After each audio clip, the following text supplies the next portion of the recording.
The Ledger of Unspoken Truth. Clara was a diligent accounting clerk at the Community Mart, a bustling local grocery store.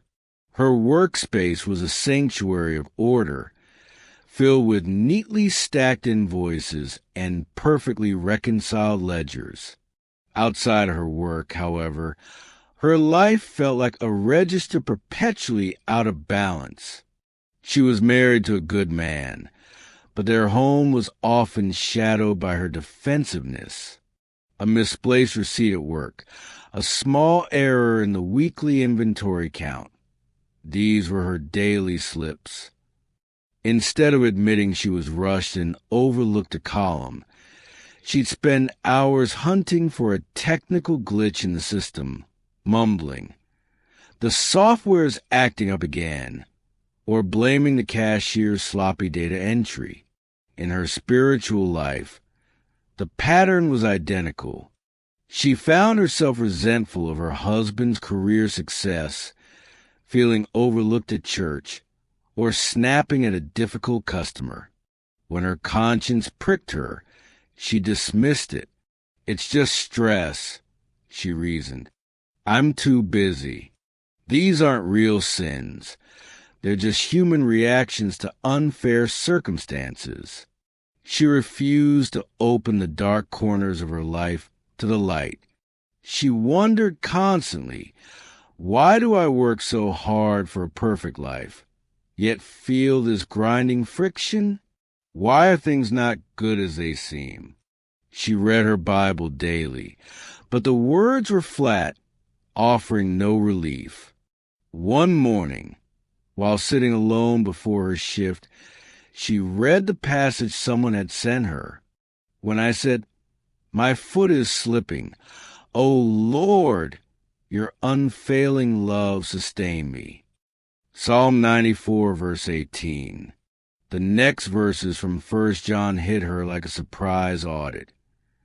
If we claim to be without sin, we deceive ourselves and the truth is not in us.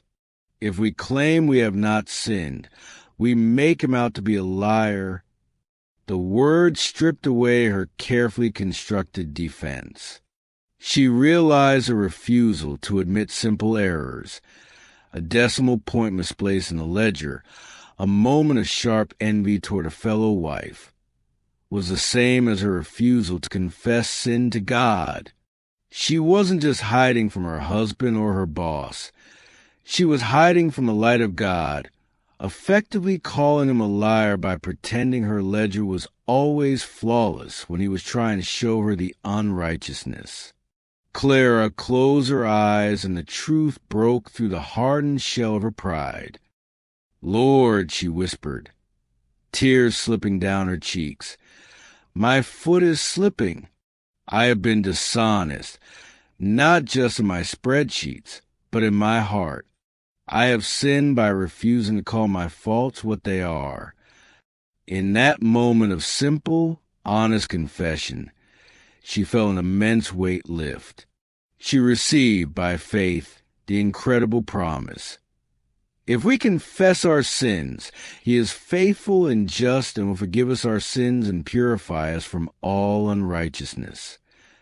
The light didn't condemn her. It cleansed her.